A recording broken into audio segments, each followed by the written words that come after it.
Welcome to అన్వేషణ news. మండు టెండలు సైతం లెక్క చేయకుండా రోజు రోజుకు నిరసన సేవలు రేకెత్తిస్తున్నాయి.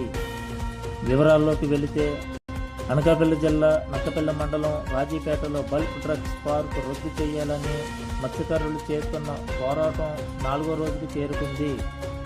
ఈ పోరాటానికి సిపిఎం కేంద్ర కమిటీ సభ్యులు లోకనాథం పాల్గొన్నారు. ఈ సందర్భంగా మాట్లాడుతూ చట్టాలను కాపాడాల్సిన అధికారులు చట్టాలను ఉల్లంఘించి పోలీసులతో మత్స్యకారుల చుట్టూ మోహరించి చట్టవిరుద్ధంగా ప్రజాభిప్రాయ సేకరణ జరిపారని అన్నారు. ప్రజలను నిర్బంధించి కనీసం శాంతియుతంగా నిరసన తెలిపే హక్కు కూడా లేకుండా ప్రజాస్వామ్యాన్ని కూని చేసే విధంగా ఉందనన్నారు.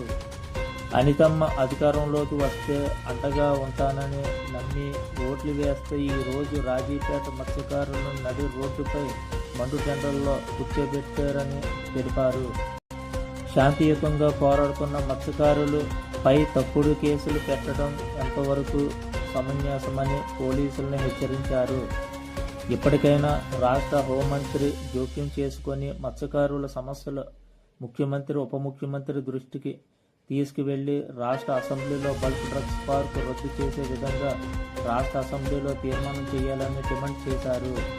ఈ కార్యక్రమంలో సిపిఎం జిల్లా కమిటీ సభ్యులు ఎం అప్పలరాజు, జిల్లా కమిటీ సభ్యులు సత్యనారాయణ, సిఐటియు జిల్లా కార్యదర్శి ఎం రాజేష్, జెడ్పీటీసీ గోసల బాసులమ్మ, టీడీపీ నాయకులు పిక్కి సత్య, వైసీపీ మండల అధ్యక్షులు సీరం నరసింహమూర్తి, జనసేన నాయకులు పిక్కి స్వామి తదితరులు పాల్గొన్నారు.